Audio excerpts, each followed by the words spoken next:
Saudações investidores, está começando mais um Papo de Investidor. Estou aqui com o meu sócio Murilo, favelado investidor, com o nosso grande amigo Rodolfo. Isso aí. Bora que bora. Cumprimentar vocês. A gente está com uma convidada ilustre, né?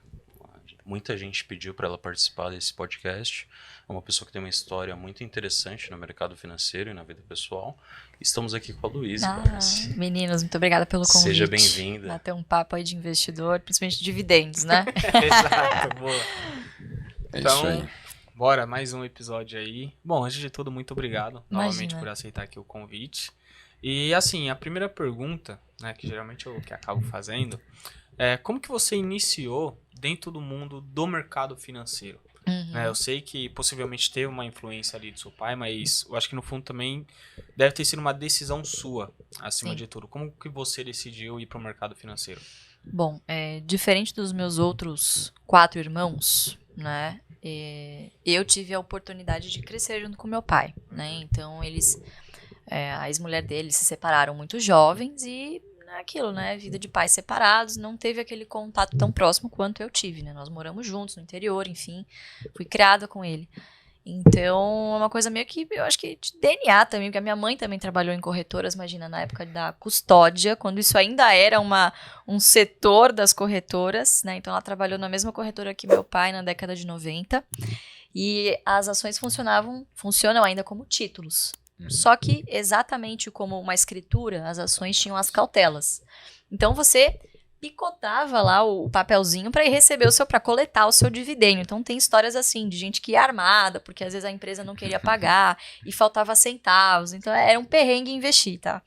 E minha mãe cuidava justamente dessa área, né? Então eu comecei desde cedo e tive uma influência em casa e querendo ou não, isso é determinante, né? Acho que quem mais nos influencia é a escola, religião, provavelmente os pais. Né? E na minha casa, a religião é ações, né? Então imagina, na década de 2000, inimaginável uma família tradicional brasileira conversar sobre investimentos no café da manhã, gente, eu criança, entendeu? Então meu pai sempre me tratou assim, como se eu tivesse 30 anos desde cedo, né?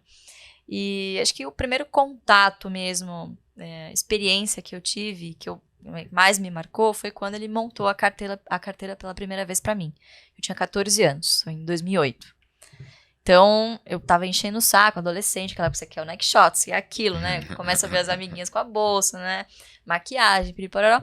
E eu pedi uma mesada.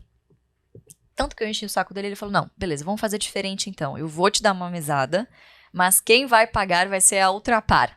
Ultrapar, que é dona do Poço Ipiranga, por exemplo. E ele montou uma carteira pra mim, e essa carteira me pagava o equivalente a R$300 por mês. Na verdade, a Ultrapar distribuía trimestralmente, mas ele pegava essa grana, retia e me dava mensal, né? E aí ele foi me guiando. Então, olha, filha, com esses R$300, óbvio, né, que os primeiros eu gastei.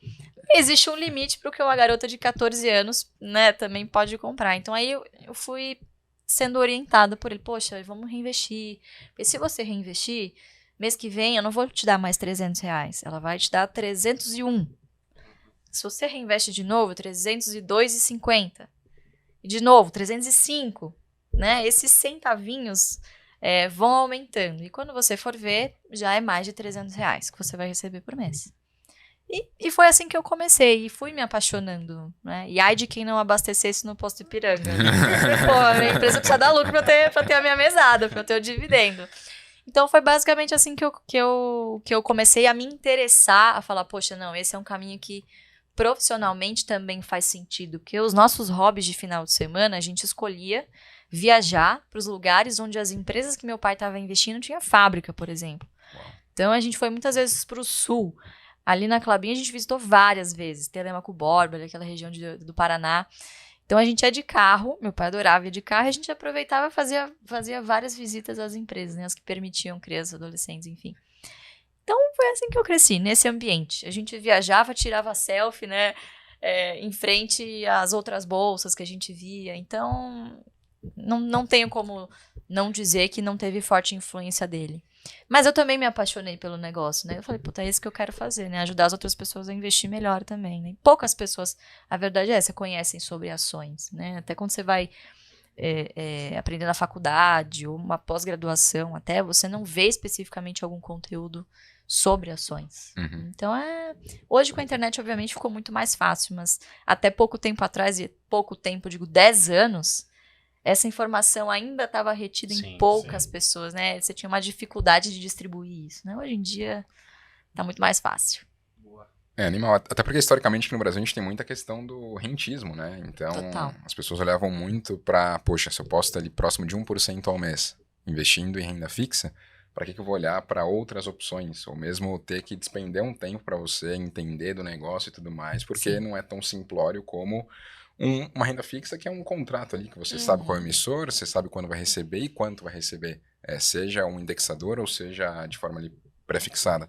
Agora, quando você vai para o universo de ações, é um universo que onera mais Sim. para você fazer isso bem. Porque você pode investir de qualquer forma, mas se você quer fazer isso de forma profissional, acho que é isso que você falou, né? E muito além do ticker. Você, de fato, conhecer o negócio e saber por que você está colocando a sua grana ali. E acho que essa sua história, né, de ter alguém que desde cedo mostrou o caminho para você, é fantástico e até mesmo justifica muito do nosso trabalho, né? Porque acho que as pessoas elas são guiadas por referências. Então, Verdade.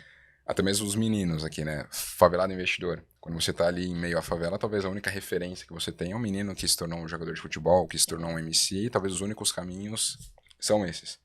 Mas quando você, poxa, vislumbra aí que você tem um mercado, que você pode ter a sua liberdade, que você pode, mesmo que com pouco, investir, eu acho que isso traz outros horizontes. E até mesmo queria saber de você, assim, porque você sabia que o seu pai investia. E é somente uma relação com o mercado financeiro ali. Mas você sabia, de certa forma, o tamanho do seu pai quando Zero. você conheceu esse mercado? Porque uma coisa é a gente começar ali, investir R$1.000 por mês e tal, e, poxa, maravilhoso. Mas alguém que tem a história que ele tem, a bagagem que ele tem, e tem o efeito de juros compostos dentro dele, como que foi isso? Descobrir o tamanho do Barsi. Zero. Olha, é engraçada essa pergunta, né? Eu já contei algumas vezes, eu descobri que meu pai era bilionário por acaso, na verdade. Eu acho que se eu não tivesse... Bom, hoje eu já saberia, né? Já seria público, mas naquela época, era 2012, eu lembro como se fosse hoje, assim. Eu tava com uma amiga passando na rua, sei lá, acho que em frente ao shopping, alguma coisa assim, perto da faculdade. E eu passei numa banca e vi, na banca, uma revista Exame de 2012. Meu pai, o Lírio Parisotto e o Guilherme Afonso Ferreira, com o título Os Bilionários da Bolsa. Eu peguei aquela revista e falei, oi? Eu te pedi R$300, se não me engano, R$300, né? Aquela amargurada, né? Ressentida. Mas, assim, não mudou nada pra mim, porque eu já tinha me apaixonado pelo negócio, já tava na faculdade de economia, já tinha decidido que esse era o caminho, né? E eu acho que descobrir que ele era bilionário é uma admiração a mais, poxa, a comprovação de que é possível, né? A pessoa sair do zero e conquistar alguma coisa sem passar por cima de ninguém, mas demorou muito tempo, né? Uns 50 anos, né? Uau.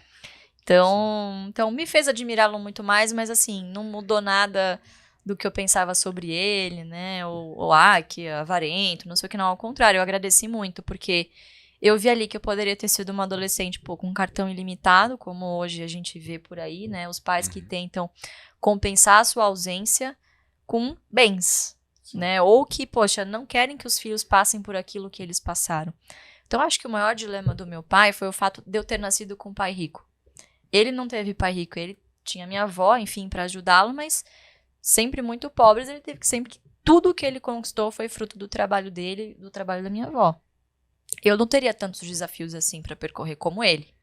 Então, eu acho que é um desafio para todo pai, né, que hoje está bem de vida, como passar os valores adiante, como, poxa, ensinar que dinheiro é importante, mas que dinheiro também não é tudo, mas que você vai precisar batalhar por ele, que não cai do céu, né? Então, eu acho que esse é um grande desafio para quem é pai ou mãe hoje, né? E ele só passa a fazer isso com... Acho que fez bem, viu? Eu tô bem encaminhada. Então, acho que hoje é um dos motivos pelo qual eu mais o admiro, né? Nem profissionalmente, foi essa destreza que ele teve de passar e ainda me apaixonar por uma profissão, né? Isso é importante, né? Fica essa lição pra gente, quando cada um aqui tiver seus filhos, saber que tem uma condição melhor, não adianta a gente só mostrar pra criança, pra quem tá crescendo, eu tenho dinheiro ilimitado, vai lá e compra o que você quiser. Exatamente. A criança cresce com um caráter desajustado, né? Então, E até porque as pessoas elas têm surpresas diferentes, né? Então você teve uma surpresa no sentido de que devia ter uma qualidade de vida boa e foi um plus saber que seu pai era bilionário. Só que tem pessoas que acham que o pai é milionário E aí, infelizmente, em algum momento da vida, fala, putz, não era isso, e aí tem que dar uma ré no padrão de vida, né? Olha, talvez a única coisa que eu tenha pensado no momento é meu pai é tipo tio Patinhas num cofre nadando em dinheiro. Muito provavelmente foi isso que eu pensei, assim, porque é difícil você tangibilizar bilhões, né? E de fato, assim, ele é bilionário, mas tá tudo em ações. Então, não é que ele tem essa disponibilidade ali no banco, a hora que eu abro eu vejo o extrato. Não, tá lá, 4 bi, mas poxa, são em ações. Então, se ele tiver que vender tudo isso, provavelmente ele nem consiga vender por 4 bilhões, porque muitas das empresas, se ele começar a vender, ele destrói valor, ele puxa o preço muito para baixo. Então, é meio que, eu vou chamar de prisão, mas não me entendam mal, mas alguns papéis ele nem pode se desfazer mesmo se ele quisesse. Teria que ser, assim, muito diluído ao longo do tempo, ou um block trade, né, que a gente chama que é vender diretamente para algum investidor, fazer via leilão. Então, ônus e bônus, né? E aí, Rodrigo? Mais bônus do que ônus, né? Convenhamos que... Imagina que você tivesse os 4 bi. Nossa, minha fantástico. maior dificuldade é eu vender tudo isso hoje. Mas tá bom. Fantástico. Tá ótimo. Não, mas assim, o que eu mais admiro nele é a questão do mindset, né? Como que ele lida com isso e como que ele sabe que, poxa, o dinheiro é importante, mas ele não é tudo, no sentido dele viver uma vida simples. Porque eu vejo muitas pessoas que pra ela só vai ter uma vida feliz se ela tomar um Dom Perignon. Ela só vai ter uma vida feliz se o tênis dela for da Louis Vuitton. Ela só vai ser feliz se ela tiver um iPhone.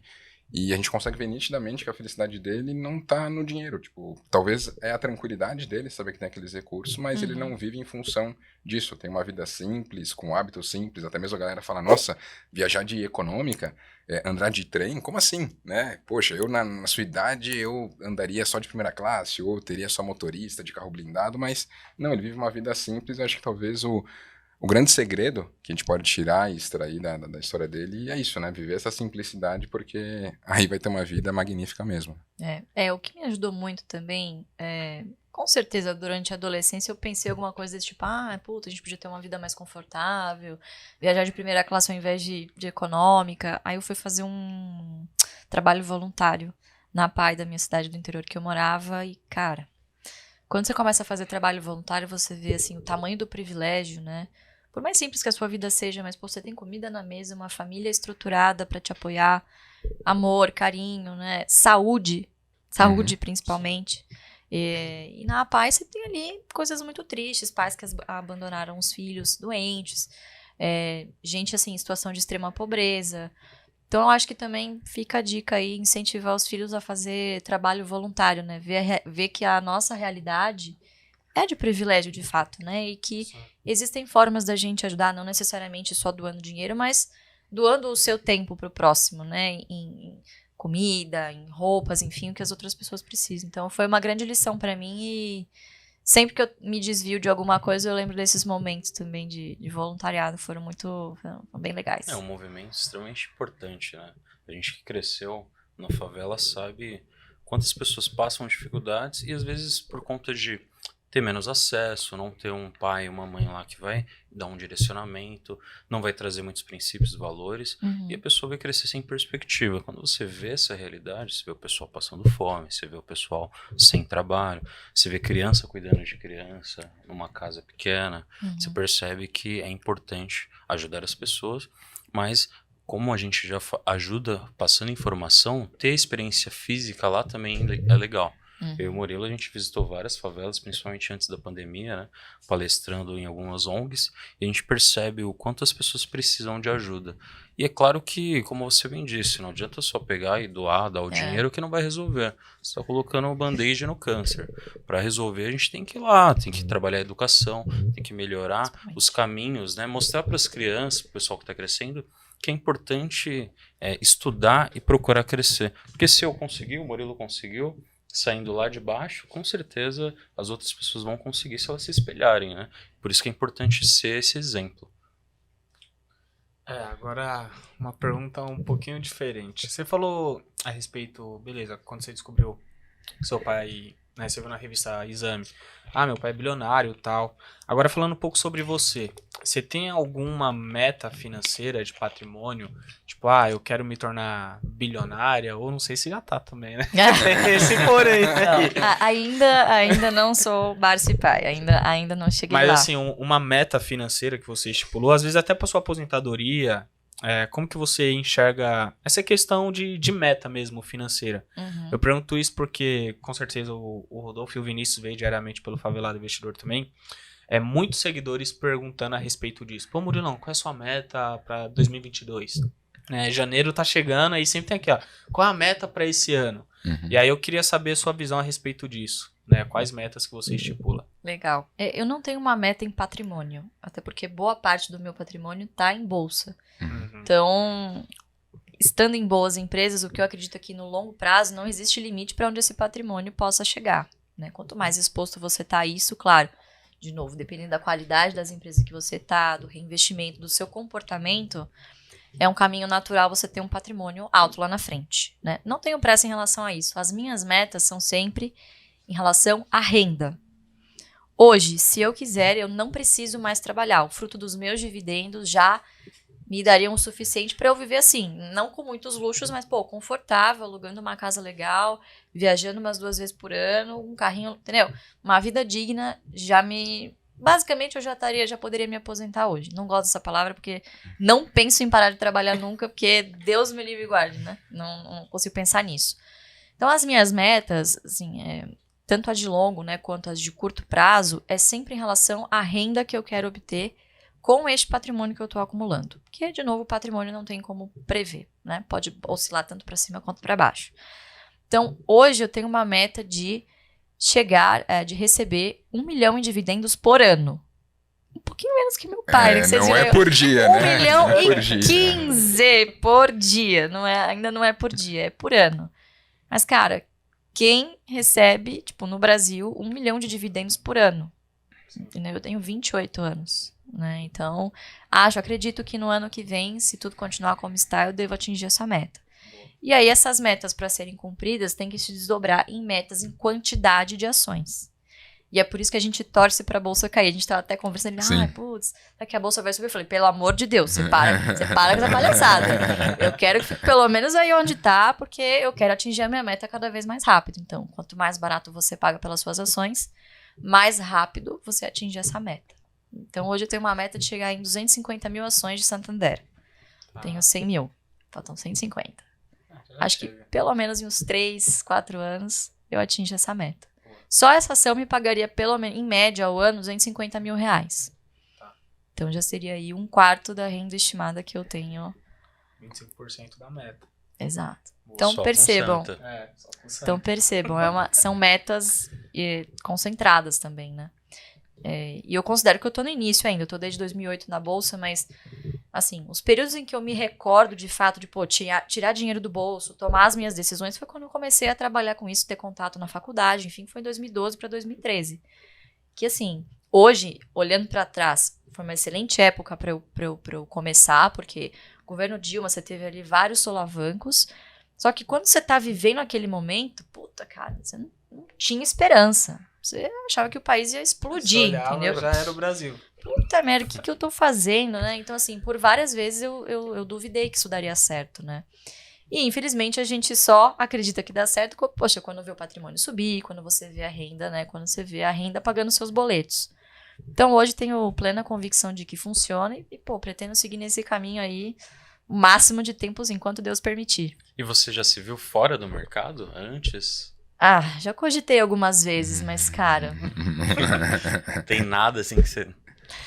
Não, eu já dei umas viajadas, assim, já pensei, eu sempre adorei NASA, esses papos de estrelas, eu falei, quando eu vi que tem que passar no ITA, eu falei, puta merda, pai, tem que parar 1 ano aqui pra cursinho, Dele, filha, vai fazer economia, depois você decide, você faz como hobby, né? Que bom que eu segui por esse caminho, porque eu acho que eu não teria a menor aptidão pra trabalhar com isso, engenharia aeroespacial, meu Deus do céu. Nossa, viagem, né? É uma viagem. Eu sempre fui nerd, tá, Diferente, gente? Então, assim, eu sempre pensei nessas coisas, totalmente fora da caixinha. Fantástico, fantástico. Estudar. Acho que essa visão de renda é incrível, né? Porque o brasileiro, ele sempre foca, muitas das vezes, em metas financeiras do quanto eu vou atingir, né? O primeiro milhão. É verdade, fala-se muito em primeiro milhão, né? É muito bom.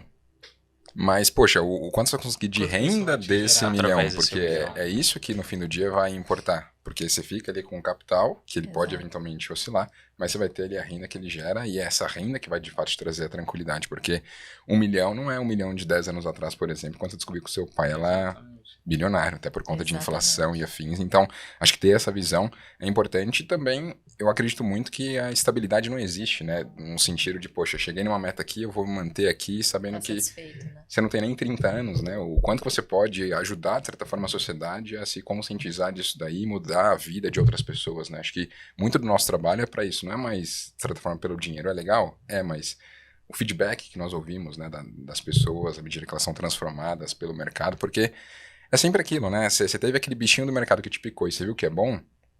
Eu sou o tipo de pessoa que se algo foi bom pra mim, eu quero falar aos 4 ventos. Olha só, isso é bom e vamos junto. Só que, evidentemente, mostrar para as pessoas que tem dificuldades ao longo do caminho. E não é um caminho reto. Ele pode ser tortuoso. Até a gente estava falando sobre isso, né? Quando a gente falou de bolsa e tal, você falou, não, que fique aí ou que caia mais, porque eu quero encher o carrinho. É um tipo de consciência que poucas pessoas têm. Porque geralmente as pessoas entram na bolsa e tendem a ser imediatistas porque a sociedade lá é imediatista. Então eu comecei a investir, amanhã eu quero ter resultado. Exato. E se amanhã eu não tiver resultado, quer dizer que de certa forma tá errado o que eu tô fazendo. Ou às vezes tá segurando ali Santander por 1 ano e você não vê aquela ação andando, você fala, ué, Santander é ruim, deixa eu tirar aqui e colocar no Nubank, que vai abrir capital aí. Porque com o Nubank tá tudo certo, né? Muita perspectiva. Bancão morreu, bancão morreu, acabou, o esquema agora é fintech que em 8 meses vai deslistar, né?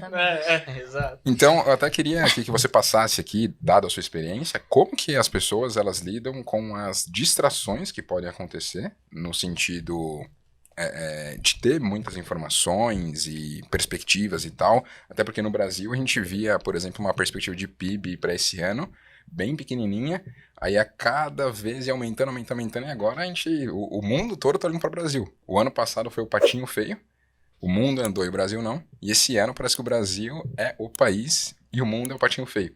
Então, como que para você o investidor ele tem que lidar com essas distrações que podem acontecer ao longo do caminho para ele se manter consistente naquela tese?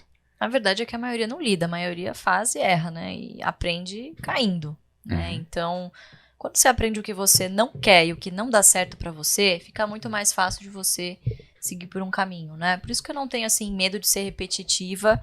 Em todo lugar que eu vou, eu falo sobre a mesma coisa, porque você atinge públicos que, poxa, estão passando por momentos diferentes. Pode ser que há 2 anos atrás ele ouviu a gente falar na pandemia que era pra comprar, não acreditou, pô, imagina, que isso, vou comprar aqui Magalu, vou comprar outras coisas que vão bombar mais, tal. E ele se deu muito mal, 2 anos depois ele veio falar, putz, Lu, eu devia ter te ouvido, deixa eu sentar melhor pra eu entender isso aqui. Então, você vai abrindo a cabeça conforme você vai errando ao longo do caminho. Isso é muito natural, né? Porque o perfil de investidor, você só descobre quando você vira investidor, né? E inevitavelmente, o seu perfil de investidor vai oscilar com os humores do mercado. Então, tem uma pesquisa muito interessante da B3 do final de 2020, recapitulando o cenário do final de 2020. A gente viu de Ibov a 120 mil pontos em fevereiro, 65, 69 mil pontos ali em finalzinho de abril, início de maio, 119 mil pontos de novo em dezembro. Pô, esse negócio de bolsa é muito bom. Eu vou lá, boto meu dinheiro, eu dobro em 6, 7 meses. É isso que acontece. Caiu, eu vou comprar. Caiu, eu vou comprar. Eu vou fazer termo, eu vou lançar call, eu vou lançar put, eu vou fazer o diabo aqui que eu vou ganhar muito dinheiro, eu sou muito bom. E aí você vê um ano de 2021 também indo muito bem, e de julho em diante, um cenário que começa a ficar cada vez mais desafiador, um cenário macro de taxa de juros subindo, inflacionário, os investidores começam a ficar mais conservadores em onde vão colocar o dinheiro, e aí você começa a descobrir que você não era tão arrojado assim.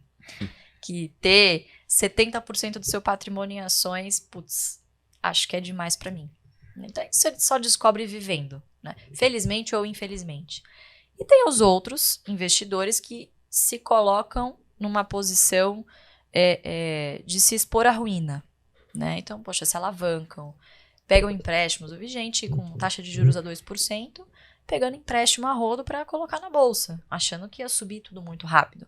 Não é assim que funciona. Esses são períodos muito excepcionais da bolsa. De fato, quem investiu ali ao longo de 2020 e continuou a fazer ali os aportes mensais, hoje você já começa a ver rentabilidades, né? Eu sempre vou falar em dividendo, que é o nosso foco. Rentabilidade em dividendos ali da casa dos 30%. Poxa, imagina quem comprou Petro, né? Principalmente hoje as empresas de commodity. Não precisa nem ser olhar agora, né? Você tem ali yields que você vai levar para o resto da vida, empresas que vão pagar muito bem, muito, de uma maneira muito superior à renda fixa. Mas isso não vem da noite para o dia, né? Então, estar na bolsa é mais importante do que ficar entrando e saindo, né? Geralmente, os maiores pregões de alta, eles vêm, se não no dia seguinte, muito próximo aos piores pregões do ano. Ou seja, se você não estava na bolsa nos piores dias, a chance de você ter perdido os dias de ganho também são muito grandes. E, pô, você imaginar que em, sei lá, 200 pregões no ano, você vai adivinhar qual dia vai subir, qual dia vai cair, é muita, né, muita pretensão da gente querer prever o futuro.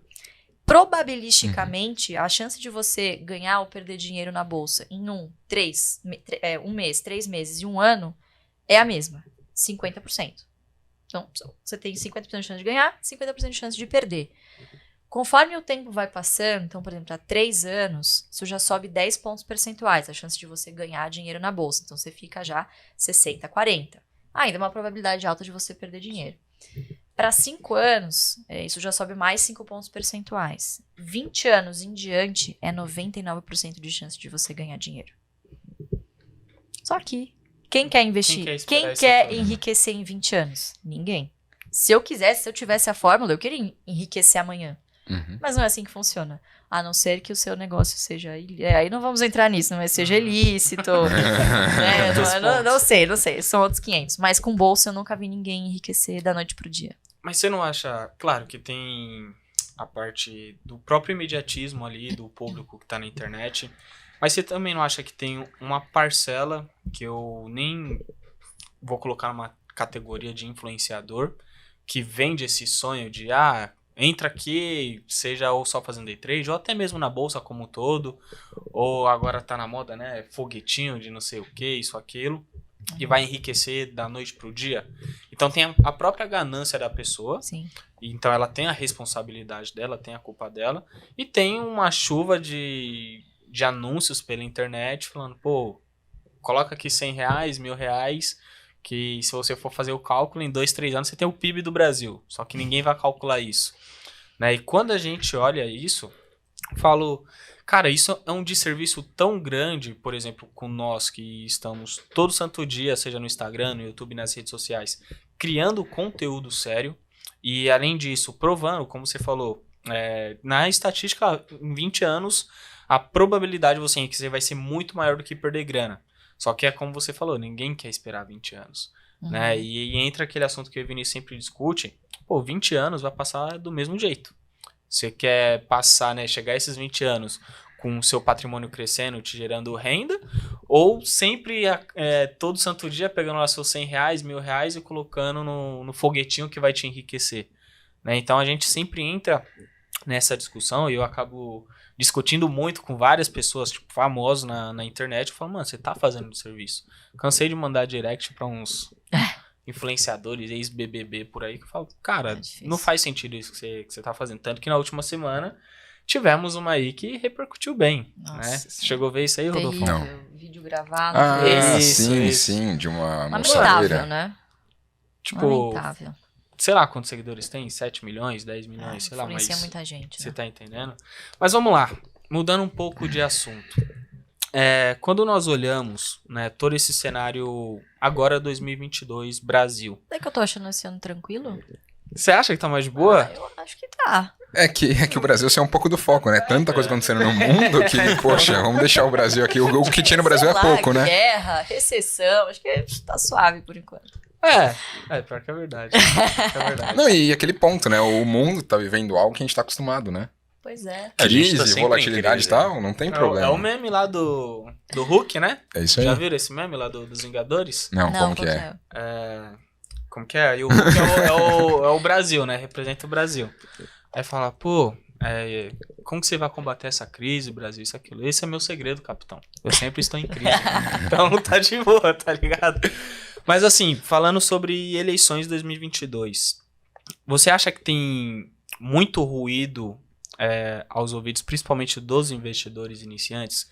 Claro que a gente sabe que tem um impacto, tipo, presidente ou vai ser Bolsonaro ou Lula, tem toda aquela questão de ideologia política que vai impactar na economia também. Mas como que o investidor iniciante, ou quem já acompanha também há algum tempo, tem que se ligar um pouco nisso, às vezes até para escolher uma empresa, para ver se um segmento pode ser beneficiado ou não? Como que você avalia isso? Até Legal. porque tem um ponto, né? As pessoas geralmente falam, não invistam em estatal, principalmente em ano eleitoral. E aí você olha as performances das estatais esse ano, pega Banco do Brasil, pega Petrobras. Paulo e Itaú.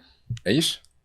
Então, acho que é legal essa questão, porque muito investidor, ele chega, ele pega ali e fica com alguns dogmas que ele vai levar por um tempinho até ele ver que, poxa, não é bem assim, né? A galera prega algumas regras que não é bem assim, né? Eu gosto de investir em estatal, porque geralmente é onde tem as maiores assimetrias de valor.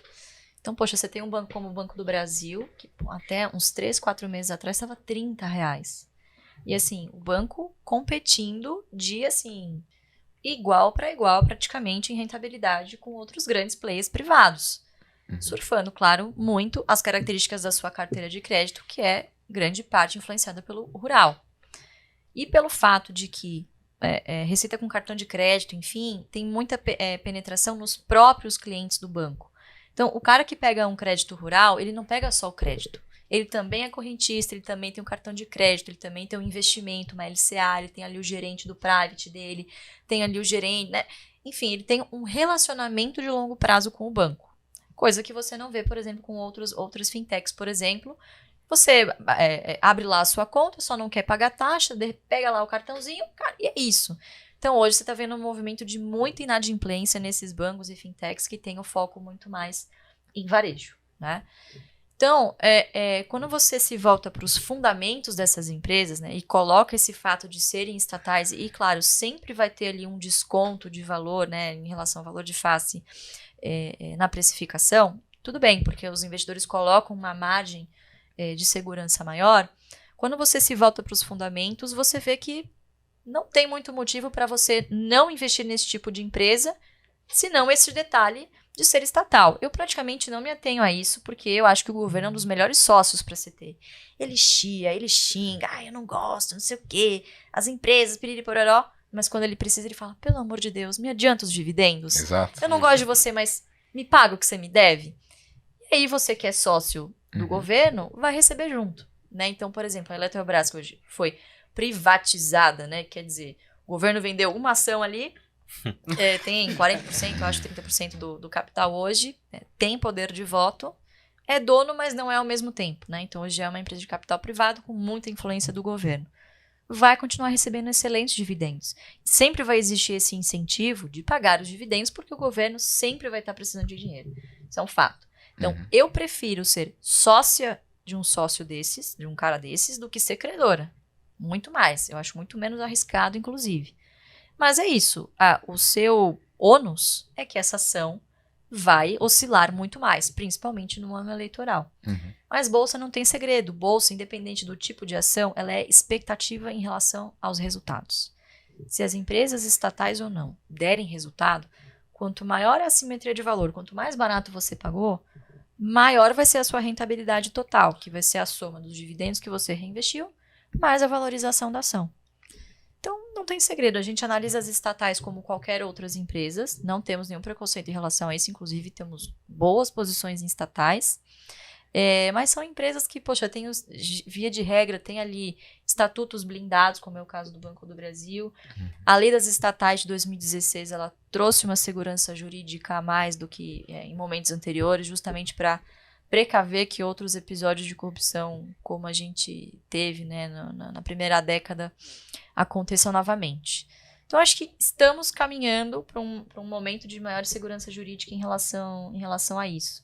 E o fato de você ter nessas empresas hoje conselheiros de administração que se preocupam com a sua reputação, com o seu CPF, contribui muito. Porque antigamente você botava lá 3 gatos pingados que representavam o governo, cada um de um partido, mamava ali na empresa.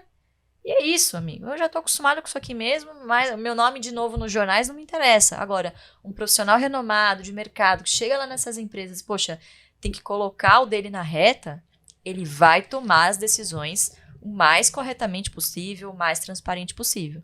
Então, eu acho que é para esse caminho que as empresas estatais estão caminhando hoje. Então, basta você colocar uma margem de segurança maior no preço que você estabeleceu de entrada. Seja feliz, sem preconceitos. Passado esse ponto, certamente quem está nos assistindo aqui e entende a sua metodologia de investimentos e tudo mais, e todo o seu histórico, deve querer saber do outro lado, né? Poxa, você falou aí da sua meta de Santander. A gente poderia abrir aqui para a galera top 3 ações que você tem hoje em carteira, mais no sentido da gente falar um pouco mais sobre esses projetos, até mesmo debater um pouco sobre setor e afins, porque é sempre aquela questão, né? Não é só o ticker. Tem que ter um porquê para você investir naquele negócio. Ele tem que ter um diferencial. E quem sabe, a Luíse tem aí um checklist, né, de tudo aquilo que ela analisa nas empresas e tal, para escolher esses negócios, mesmo que eles tenham setores diferentes, eles vão ter ali características similares para que você possa, de certa forma, tomar essa decisão. Então, Lu, se você puder compartilhar aqui com quem está conosco, né, quais são as top 3 hoje da Luíse e por quê? Digo, claro. Até abri aqui meu aplicativo. Quem sabe faz ao vivo, não é assim? Eu abri aqui meu aplicativo do AGF+, para mostrar para vocês. Gosto assim. Como que a gente divide? A gente tem uma classificação de empresas que são as empresas BEST, que é bancos, energia, seguro, saneamento e telecom, que é o feijão com arroz de quem quer fazer uma carteira previdenciária. Né? Então, hoje, eu gosto de manter em 80%, mas hoje, sim, circunstâncias de preço, estou comprando coisas hoje que acho que vão pagar bons dividendos, mas que não se enquadram nessa categoria. Hoje, 70% da minha carteira está nesse tipo de setor. Aqui, ó, maiores dividendos. BB Seguridade, a primeira, é basicamente 28% da minha carteira hoje. Já foi muito mais. Eu já tive quase 40%. Mas aí fui comprando outras coisas, foi subindo. Então, assim, percentual de quanto uma empresa vai ser responsável da minha carteira, não me importa muito, porque é algo que muda a todo momento. De 6 em 6 meses, isso vai mudar. Então, a cotação subiu bastante, mas, por outro lado, eu parei de comprar, tirei o pé e acelerei em outras, né, Santander, em outros bancos, enfim, outras empresas que acabaram caindo e hoje estão subindo de relevância na minha carteira. Então, hoje, falando por setor, seguros 28%, bancos também 28% e energia 11%. O resto está dividido ali em saneamento e outras empresas. Mas a top 5 pagadoras de dividendo: BB Seguridade, Santander, Banco do Brasil, Taesa e Petrobras. Uau. Animal. Fantástico. Muito bom, muito bom. Eu acho que é isso, né? Muitas vezes as pessoas elas querem reinventar a roda, mas muitas vezes você focar naquilo que tende a ser necessário em qualquer momento, seja num cenário pujante para a economia ou mesmo num cenário de retração, é fundamental, porque às vezes as pessoas, até mesmo quando vocês falam de Klabin, eu gosto muito do case, porque as pessoas elas falam, nossa, Klabin, celulose, caraca, tá muito distante de mim. Mas aí se você recebe ali uma comida de aplicativo na sua casa, da onde vem aquela embalagem? Tem Klabin ali. Você tem o leite das crianças naquela embalagem Tetra Pak, vem da onde? Isso, LPB, exatamente. Às vezes até mesmo em roupas, nós temos a presença ali de celulose, né? Então, vamos falar um pouquinho mais sobre isso, né? Por exemplo, Klabin, a gente está vendo o cenário dela hoje, a gente viu aí, de certa forma, a celulose como um todo indo para patamares um pouco mais elevados, e isso ajudou a empresa. Ela tem uma posição de caixa bem interessante, o mercado, de certa forma, né, com juros lá embaixo, lá, caraca, esse caixa todo aí vai deixar onde? E agora você vê que esse caixa ele pode ser bem otimizado até mesmo em aplicações financeiras. Então eu queria que você falasse um pouquinho sobre esse case aí. Tiveram outras empresas que até mesmo abriram capital em bolsa, como a Irani, tem outras similares, a bem dizer, no mesmo setor, como a Suzano e afins, mas por que a Klabin ela se destaca entre as outras e principalmente qual é a utilidade de tudo aquilo que a Klabin traz aí? Legal. A Klabin é uma empresa muito difícil de classificar, inclusive no setor de celulose e papel. Por quê, né? Ela teve acho que a aptidão de diversificar bem as suas fontes de receita.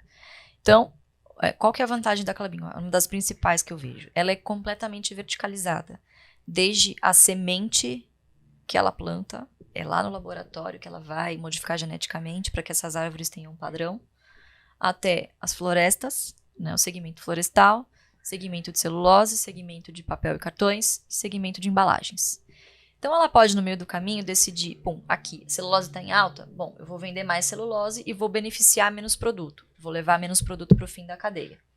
Celulose está caindo, o que eu vou escolher? O que tiver me dando maior margem, o que tiver a maior demanda, eu preciso otimizar aqui a minha estrutura de capital.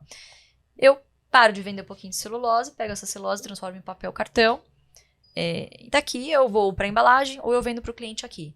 Então, ter essa flexibilidade de escolher preço, escolher os mercados que estão dando melhores margens, é uma grande vantagem para uma empresa que é comoditizada, porque ela não vai ficar tão à mercê da celulose, que é extremamente volátil.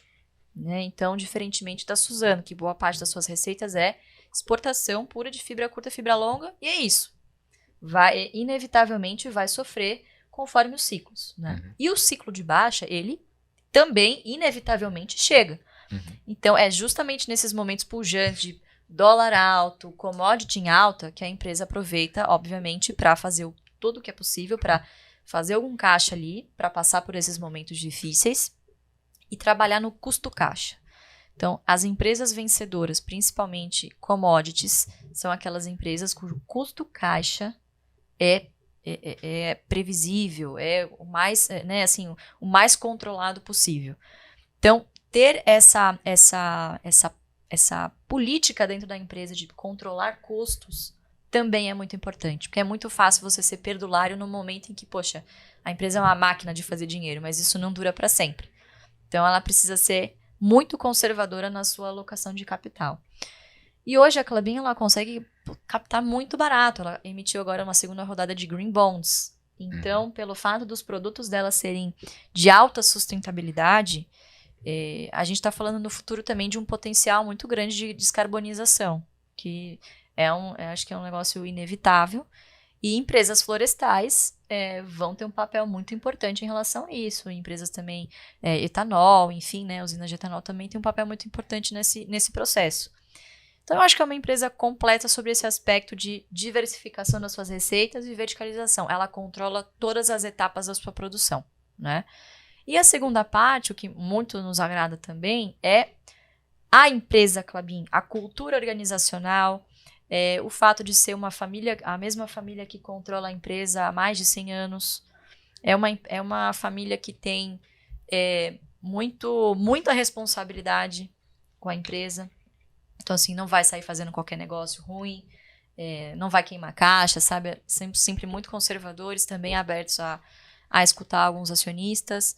E não tem uma base, um free float tão alto. Né? Não é um papel que você chega, putz, vou lançar opção, Não tem muita jogatina, não tem muita especulação em cima do papel, apesar de ser uma empresa de commodity. Então, são características que, apesar de ser uma empresa fora do BEST, ela reúne todas as características de uma empresa perene, que paga bons dividendos e que até que não oscila tanto assim em relação a outras empresas do setor. Então, cara, assim, muito difícil você comparar 100% a Klabin com qualquer outra empresa do mundo. Ela reúne características que são particulares a só ela, né? E aí, claro, você tenta fazer algumas comparações de múltiplo, por exemplo, com outras empresas da Bolsa, né? Então, no caso, Irani não tem toda essa verticalização que a Klabin tem, depende muito de compras de, principalmente, papel reciclado, né? Então, agora, está muito mais em embalagens também, que é muito mais volátil do que, por exemplo, o cartão, que ele tem ali poucos clientes, com margem elevada. Então, eu acho que procurar empresas cujos produtos sejam de alto valor agregado também ajuda muito nesse processo, porque são produtos que são difíceis de você substituir. Então, eles não têm aquela oscilação em relação ao preço, né? Não tem aquela elasticidade em relação ao preço. O cliente vai pagar porque a Klabin, basicamente, falar que está custando. Então, para 2023, muito provavelmente, o cliente que for bater na porta da Klabin já não consegue mais comprar para 2023. Mas se você quiser, tá aqui. Preço lá em cima. Né? Então, produto de qualidade, de alto valor agregado e controlar todas as suas fases de produção com muito conservadorismo no custo caixa também. Fantástico, fantástico. Dá pra ver aí, né, galera? Não é só fazer uma seleção ali, esse ticker aqui eu vou comprar.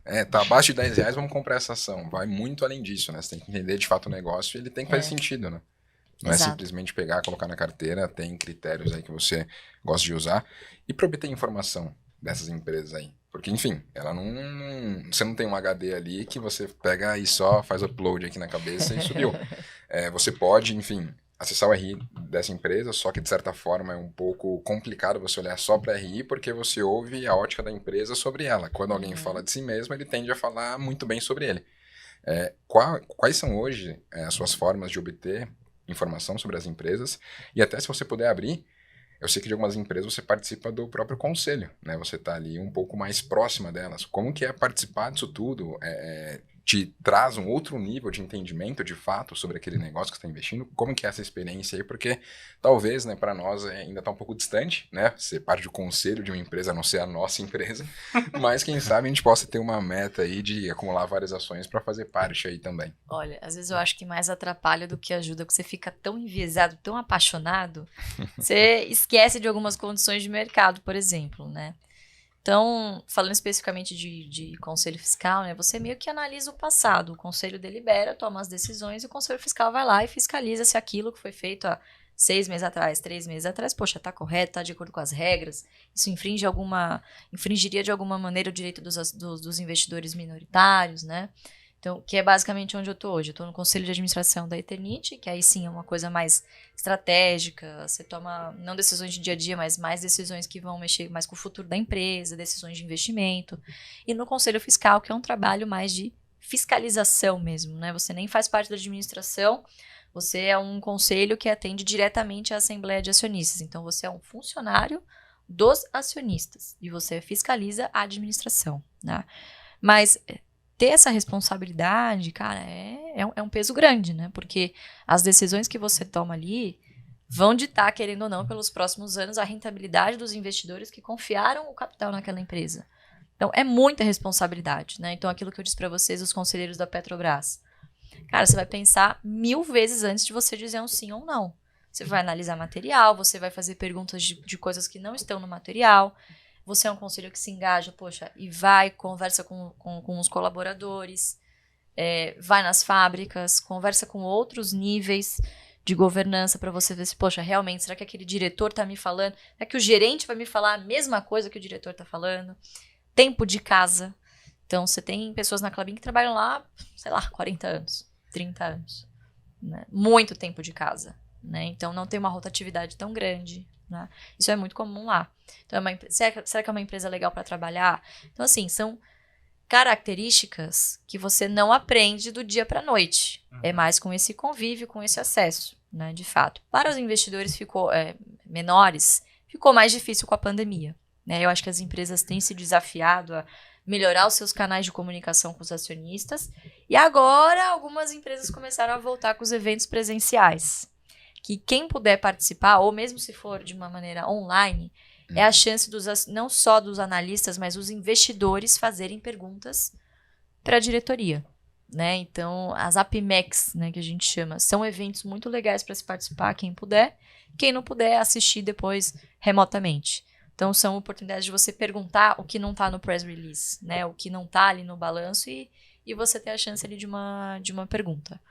Outro documento também muito rico em informação e que as empresas não costumam florear muito é o formulário de referência. Puta, 400 páginas, você não precisa ler tudo. Vai pelo índice, tem tipo fatores de risco. Você já vai ver ali quais são os maiores riscos potenciais para o negócio. Então, tá basicamente tudo ali. Pega o item, tem muita coisa repetida também, mas lá tem história da empresa, remuneração dos administradores, tem todas essas informações pequenas. Ah, tem movimentação dos administradores. Então, será que o controlador está comprando ou está vendendo? Geralmente, quando ele está comprando, você fala, opa, tem coisa boa aí, o cara está acreditando. Quando ele está vendendo... Ué, o que será, né? Se é tão bom assim. Quem tá vendendo? O que tá falando pra eu comprar se tá vendendo, rapaz? Entendeu? Então, são algumas maneiras, alguns traquejos que você tem para monitorar esse tipo de movimentação suspeita, vamos dizer assim. Né? Então, tem alguns macetezinhos que, com o tempo, o investidor vai aprendendo. Pô, e live pra caramba, né? Tem de live hoje, relatório gratuito. Acho que com a internet não tem mais essa desculpa de eu não tenho tempo, eu não tenho acesso. Cara, é prioridade.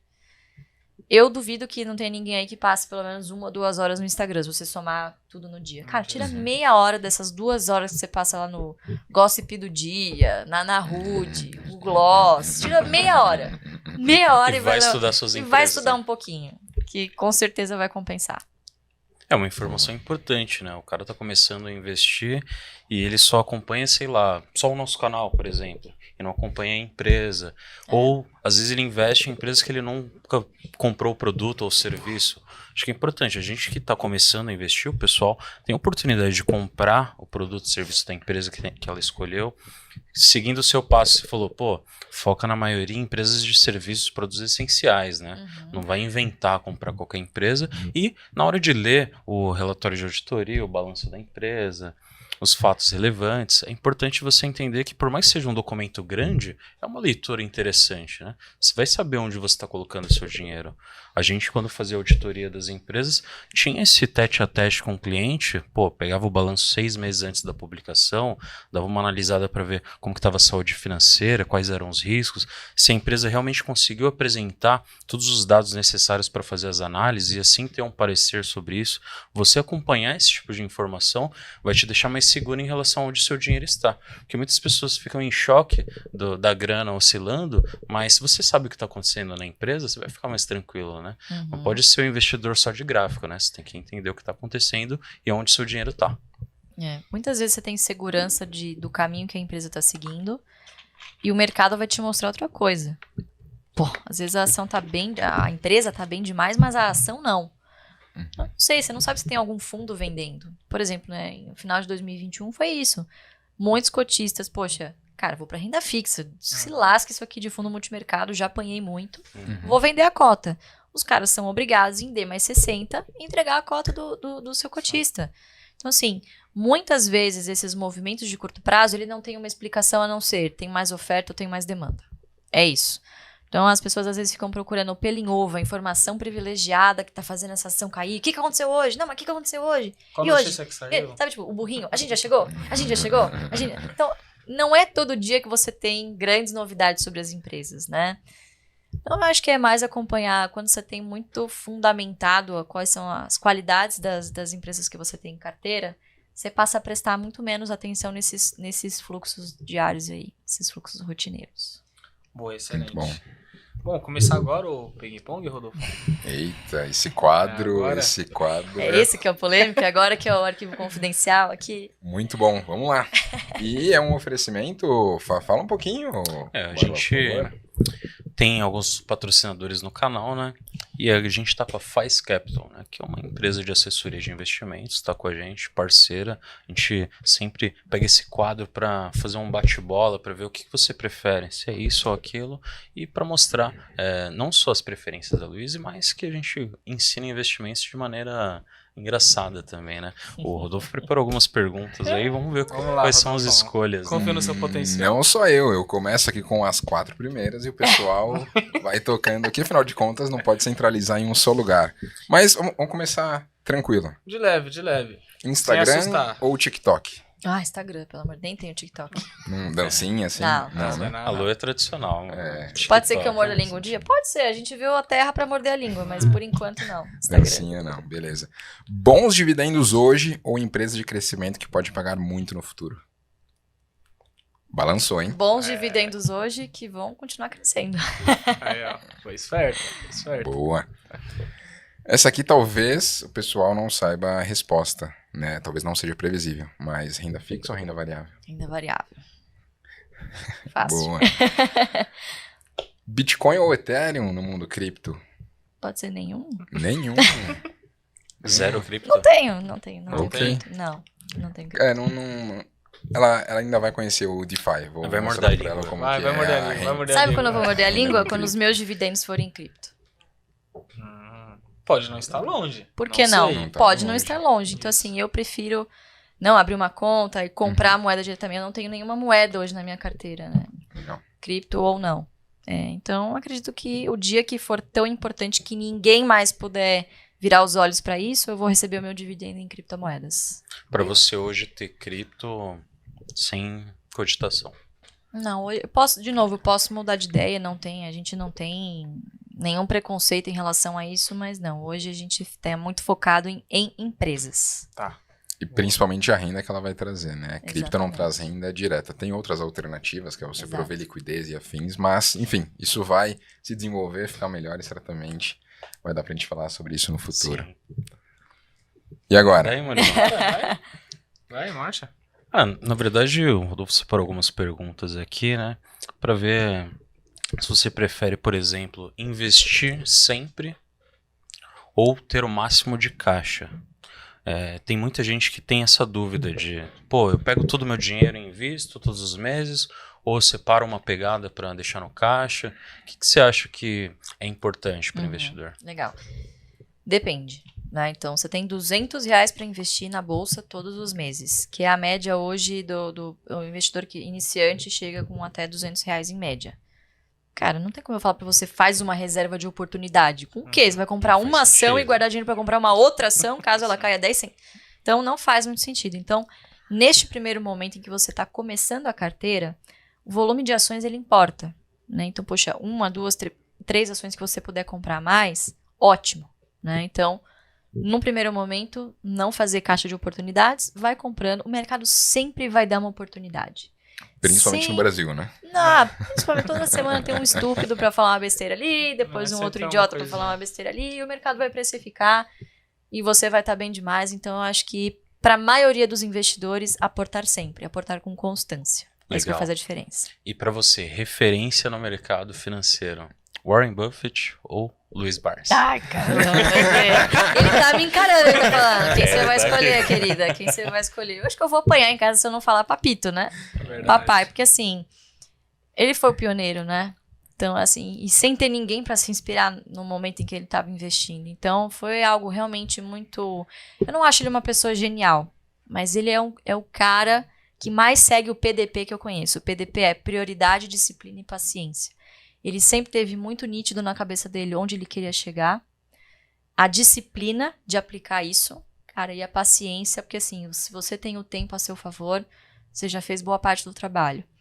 Então, acho que e fazer isso no Brasil ainda, amigo, com troca de moeda, nossa senhora, ditadura e depois esses presidentes que a gente é tem sujeito, cara, tem que ser muito resiliente. Então, Buffett, me desculpa, te adoro, mas a gente te ama, mas... Buffett perdeu. Acho que eu fico com o Barsi. Legal. E você curtiu usar grife, alguma coisa, ou você leva a vida mais tranquila, igual seu Olha, pai? eu fraquejo, muitas vezes eu já Você fraquejei. prefere Gucci ou Prada? Muitas vezes eu já fraquejei Prada Legal, também prefiro Prada. do que Gucci. E vou mandar só mais uma aqui, e o Murilo manda a restante, e cria uma nova agora também.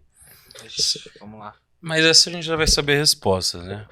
Você prefere hoje dividendos ou milhas? Você utiliza milhas? Você curte o mercado de milhas? Utilizo milhas. Inclusive, se eu vou pagar uma água, é no crédito no meu cartão. Posso falar um Pode, nome? pode. Eu tenho um cartão da Latam, que é assim, você elege uma companhia e você foca, entendeu? É igual meta em quantidade de ações. Então, eu tenho um cartão que eu pago assim, desde o meu aluguel, porque eu moro por uma plataforma. Então, o meu aluguel eu pago todo mês no cartão.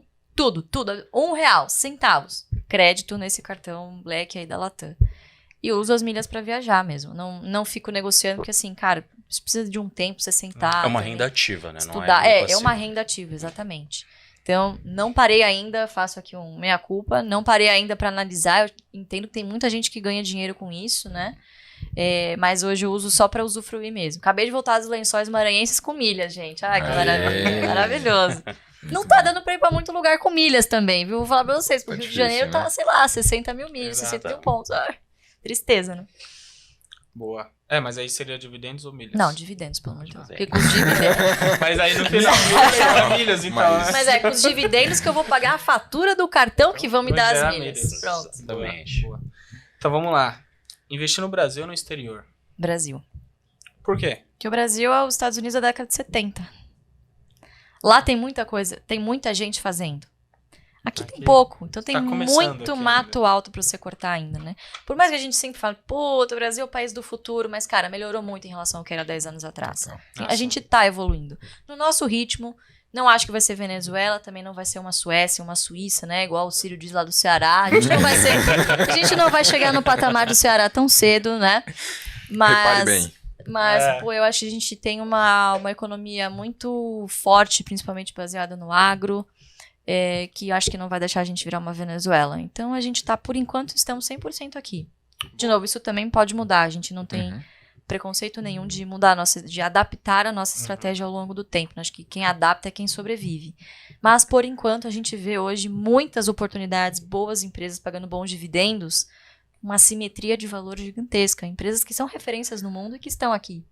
Né? Então, acho que parar um pouquinho com essa síndrome de vira-lata e o Brasil é muito bom para se investir, para se prosperar. Boa. Ter imóvel ou fundo imobiliário? Eu não tenho fundo imobiliário, também não tenho imóvel. E agora?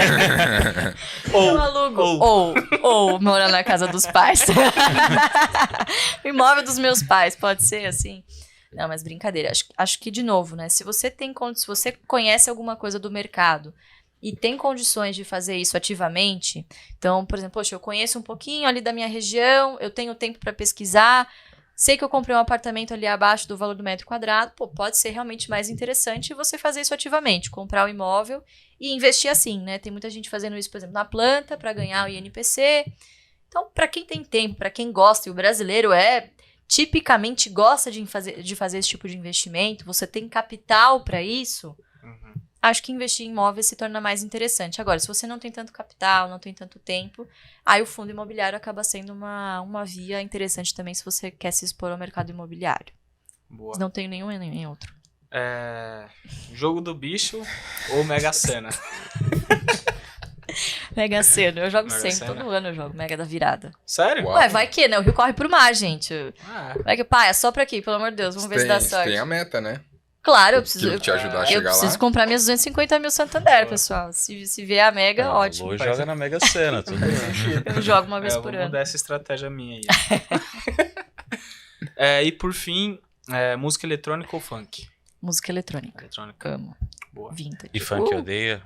Não odeio, mas assim, não tá na minha playlist. Como assim? Assim, se tocar no rádio eu vou escutar, talvez eu até cante algumas, mas não tá na minha playlist. Tinha uma aqui também. Casar e ter filhos ou viver a vida sozinha? Ai, caramba. Acho que depende muito da fase, né? Mas eu pretendo no futuro casar e ter filhos, ter uma família. Legal, quem tá acompanhando aí. E... Não vai ser agora, mas acho. E saindo aqui rapidão, antes de finalizar, como que você se sentiu saindo na Forbes também? Cara, foi um choque, né? Aí eu mostrei pro meu pai dele, muito legal, alimenta o ego.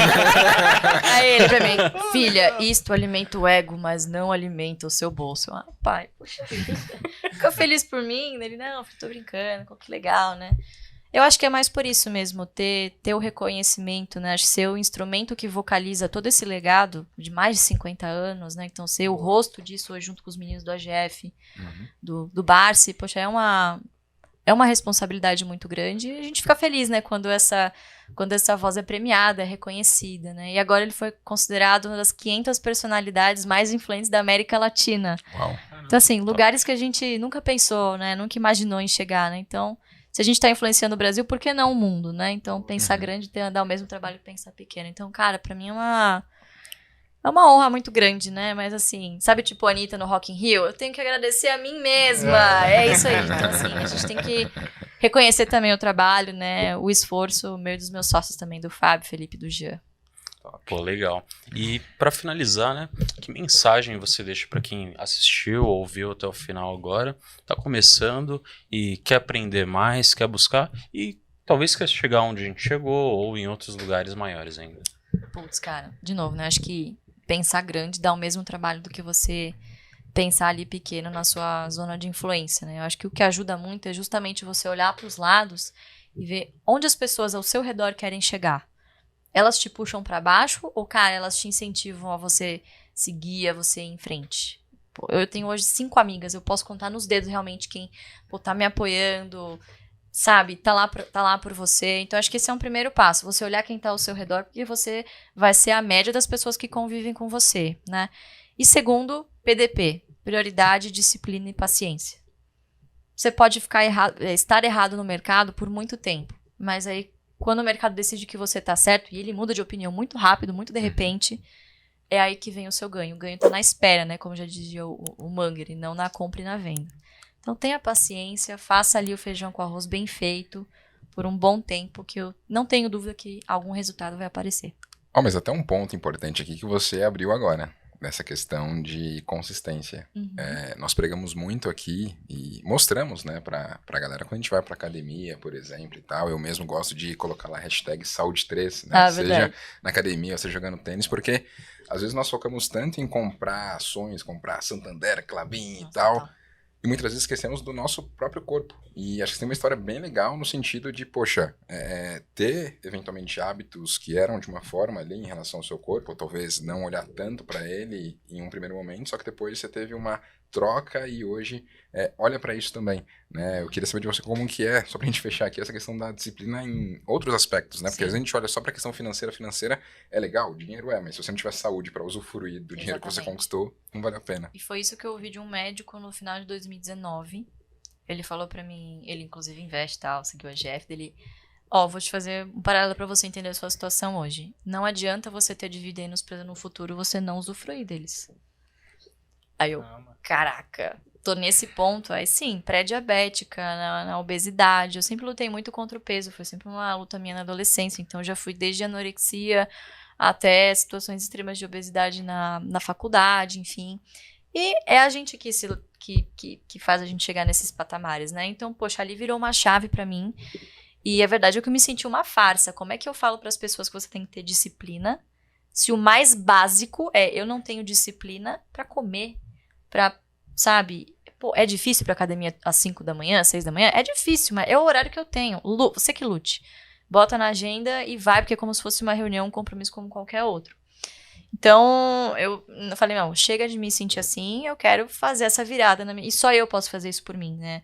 Meu pai, minha mãe, o médico, não adianta. É você que tem que tomar essa decisão.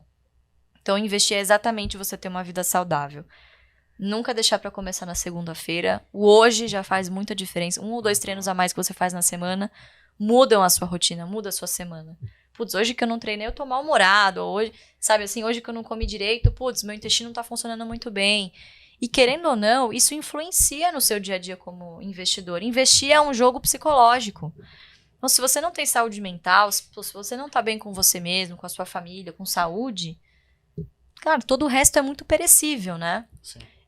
Além disso, eu eliminei 28 quilos de 2020. Assim, né? Foi uma luta muito grande, mas em resumo foram 28 quilos.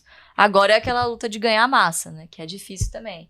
Aí eu falo, ai, doutor, parece que nunca vem. O Murilo tá nessa luta aí há um tempinho, né? Você tem 60 quilos, 1 quilo é maravilhoso, parabéns. Ai, só 1 quilo em 3 meses, que difícil. Mas é aquilo, é de pouquinho em pouquinho. Faz 2 anos só que eu tô treinando. De uma vida de 26 anos não treinando. Uhum. Quer dizer, 2 anos é muito pouco em relação a tudo que eu já vivi. Então, poxa, se daqui em diante eu fizer tudo certo, na maioria das vezes, não precisa ser todo dia também, né? Mas a constância, eu vou mudar esse jogo. Então é isso que eu acredito também nos investimentos. Então acho que hoje vivo uma vida que, poxa, faz sentido na vida pessoal e faz sentido na vida profissional também. E acho que é muito importante a gente cuidar do espírito também, né? Independente da religião, você ter uma fé que te guie, você acreditar em alguma coisa, se não em você mesmo, em alguma força interior, eu acho que também é muito importante, né? Acho que tá faltando um pouquinho de crença e fé nas pessoas hoje em dia. Excelente. Fantástico, fechou com chave de ouro. Era o que a gente precisava. Não tem mais nada pra falar. Maravilha. Já era. Não, na verdade tem muita coisa, mas o nosso tempo é escasso e quem sabe vai ter uma parte 2. Então se você curtiu, por favor, deixa aí nos comentários se a gente pode ter uma parte 2 aí, quem sabe com Por favor, me chamem. Inclusive convidados aí pra gente, quem sabe trazer a galera da AGF. Por favor, Fábio, Fê, a gente vem com o maior Vamos prazer. marcar então. Onde que o pessoal encontra você nas redes? Basicamente Instagram e YouTube, então no Instagram @açõesgarantem, que também é o Instagram oficial do Barsi. Ele não tem ele, mas assim, a gente vira e mexe, a gente coloca ele falando lá, enfim. E no YouTube, que é o Ações Garantem o Futuro.